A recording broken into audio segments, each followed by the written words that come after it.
evening, everyone. I am Dr. Ambar Konar. On the auspicious 4th birthday of Rehabana Neuro Rehab Center, we are delighted to have you this evening with us for some casual academic discussion regarding Neuro Rehab.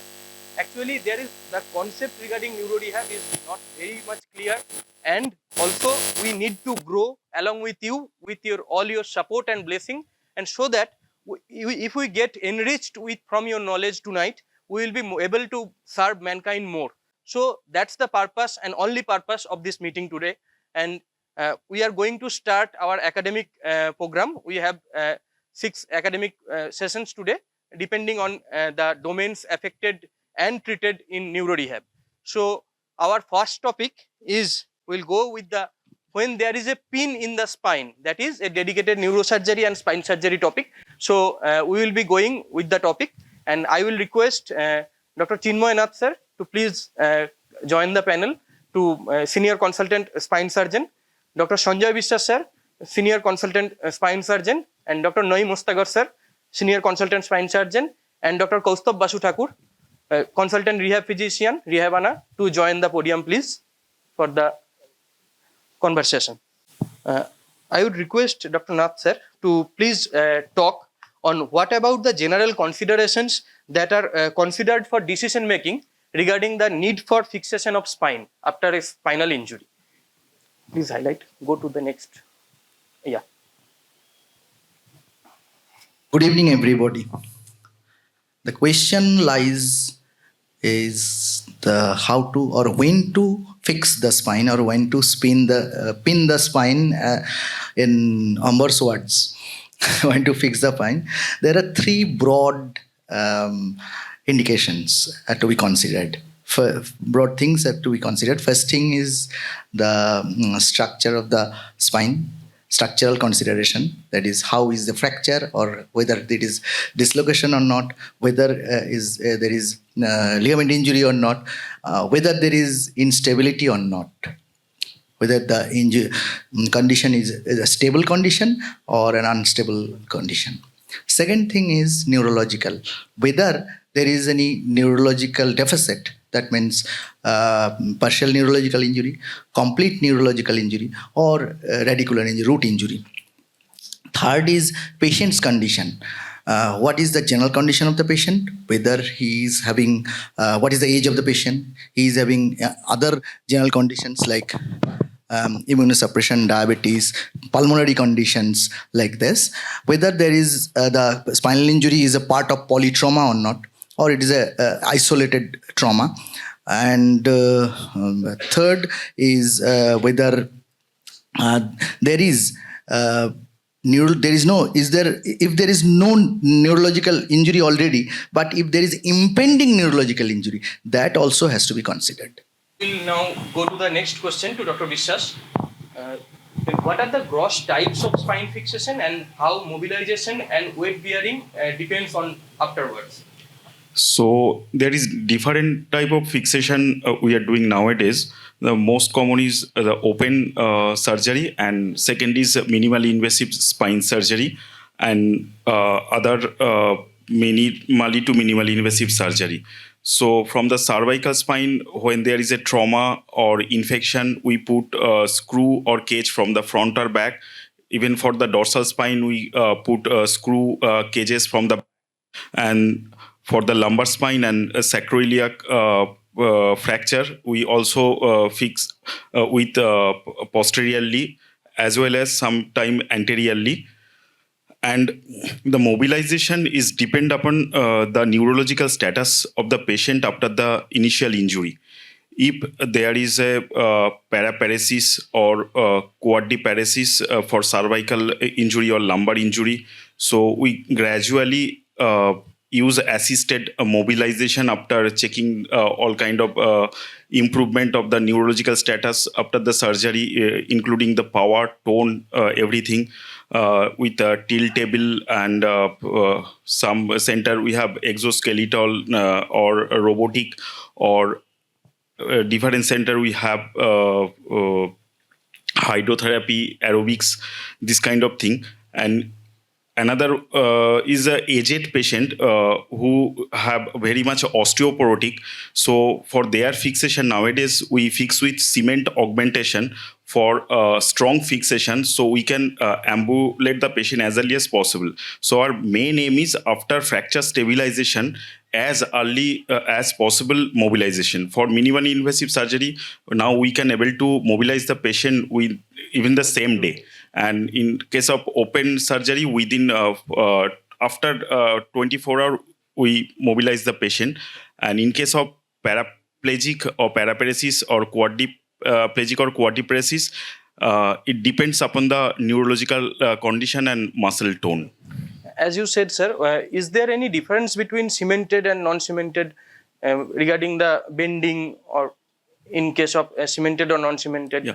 So nowadays, as our life expectancy is increase both in case of male and female, and osteoporotic fracture is very common. If we get suppose compression fracture, so minimally invasive technique like vertebroplasty, kyphoplasty or stentoplasty is good enough, and we can mobilize the patient within 2 hours. For them, if the BMD is okay, so we check that PTH level, vitamin D3, calcium is okay. We started some anabolic drug like teriparatide and mobilize the patient as early as possible, and they can bend as early as possible, even within 24 hours. And those who required spinal fixation with cement augmentation because of the screw pull out, so we allowed to bend them after approximately 2 to 3 months. Okay, thank you. And next, go to the next question. That is, I will ask Dr. Ostagar sir. And in your experience, what are the prognostic factors that are seen on the OT table when you are opening up the spine for decompression after injury? What are the prognostic factors that will show that there is going to be a poor ACA afterwards? That one is complete transaction of cord, we all know. And is there any other features? The most important thing is pre-op neurology. Okay. If there is already post-trauma, there is neurodeterioration, neurodeficit is there. In traumatic cases, we predict that there is chances of recovery, but there is also, we have to explain that there is also a chance that the neurological recovery will be poor. And during surgery, we also, our aim will be not to just only decompression, but adequate stabilization is very important. And for neuro rehab, another important thing is the location. Yes. If it is a dorsal fixation, it is something else. And if it is junctional, like dorsolateral junction, Yes, the stabilization will be different. So our main aim should be a stable fixation. That doesn't mean that longer fixation is more stable, but in individual cases where there is a translational, we should connect the rods transversely to make the spine stable. That are two aim. Number one is to prevent further neurological damage due to instability. Yes. And number two is early mobilization and rehab. That should not loosen the implant further. And in case of complete transaction also, we need to fix the spine because the neuro rehab and further Obviously, sure. workup of. And now going to the next question, when not to operate is the decision. That is in either compression fracture, osteoporotic compression fracture, vertebral body fracture. When there is not fixation is not done, or vertebroplasty, kyphoplasty not done, then if conservative we are following, then how conservative rehab should be escalated? Any of you can. There are nowadays very few conditions are there in a spinal injury where the conservative treatments are opted first without considering the other factors. Okay, maybe economic factors. If there is no economic burden or economic problem, then also in some cases the conservative treatment is opted. One is stable compression fracture without neurodeficit. Second thing is spinous process fracture, transverse process fracture. Okay, and sometimes there is hairline fracture of the single lamina. Then only the conservative treatment with rehabilitation, with analgesia and brace support. But nowadays we are moving towards avoiding bed rest. That is still being practiced by some of our colleagues, that bed rest for 6 weeks, bed rest for 3 weeks. It doesn't help. There is enough study and randomized control trial with the patient's advised bed rest and without the patient's advised no bed rest, with only bracing and analgesia and rehabilitation. So it is seen that if we can mobilize the patient early, reduce the pain factor is very important. Nowadays pain medicine has developed a bit quite fast, and with their help and with their bracing also has developed with really lightweight bracing, which is amenable to be worn even in the hot and humid condition of our country.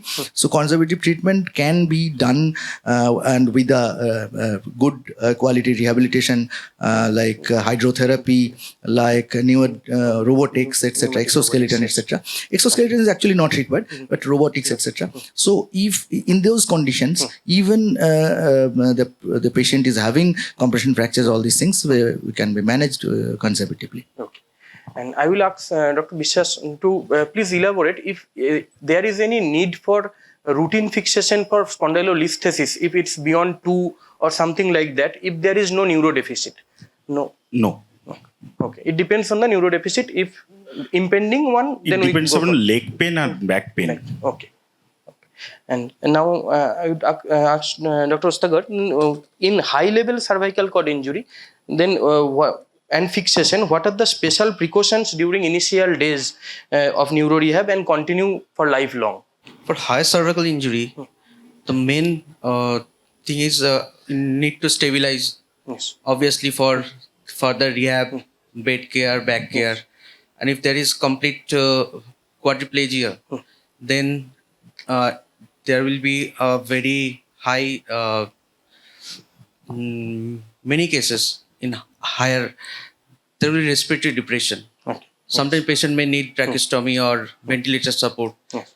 So whatever we are getting the chance, we go for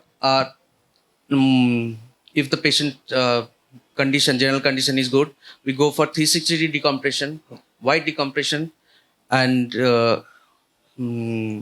stabilization also, so that giving the best chance to recover neurologically as well as from rehab part. Is there any guideline for weight bearing overhead even after stabilized high cervical fixation? Any limit? After fixation, we don't bother much about the stabilization and the implant or hardware construct. There is also chance of adjacent segment disease. So the proximal junction and proximal joints that can be degenerated when we are loading axially. So it should be avoided, and unless it is well rehabbed and the muscle tone are good enough to take care. Now the last question I will go to Dr. Basutakur. Then what are the recent advances in cases of paraparesis, in cases of complete transection of cord? Okay.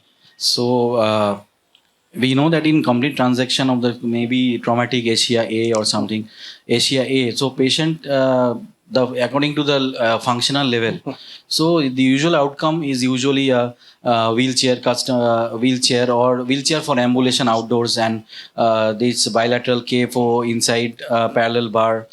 The recent advances include, the most revolutionary thing is mainly the wearable motor driven exoskeletons, and we have many like rewalk and all.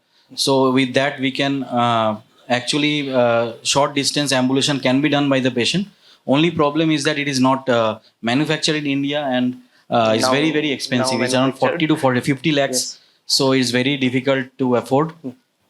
Another affordable thing for our patients include the Arise, which is a standing wheelchair. Yes. So that is very helpful because the same wheelchair can be used for ambulation, and it can be used for doing daily chores around the house or outside, taking something from the higher level, or it helps the patient. And the most important thing is that standing helps the patient improve the self-image, the confidence. It helps to motivate the patient a lot. We also have a new customized wheelchair that is known as Neo Motion. So Neo Motion is a combination of customized wheelchair, which is mainly it was invented by the IIT Madras, and they have launched. It's around 7 years old, and it's a combination of a scooter as well as customized wheelchair. So for every spinal cord injury patient, customized wheelchair is very essential. This is the lack of awareness. They think that a wheelchair is okay, but it has to be customized because transfer and everything is very essential. We cannot have a like normal wheelchair. We need to transfer. We need to have the recliner wheelchair. So this customized wheelchair gets attached to a scooter part, which is battery rechargeable with a normal socket at home, and it lasts for quite some time. So these are recent advances. Apart from these, many are going on, like brain computer interface exoskeletons. They are in experimental mode where the exoskeleton is controlled by the brain signals. They are still in experimental. We hope for the best in future. And last one I want to say is there is something called an ARC-X, which might come up very soon. That is the first transcutaneous cervical cord stimulator, which is outside. It is a transcutaneous one. So long we had we had to put inside the spinal cord. Yeah. So that's it. Thank you. Thank you so much. We conclude this panel. Is there any question from audience? Is there any question on fixation of spine? Anybody? Okay. Thank you. Thank you so much.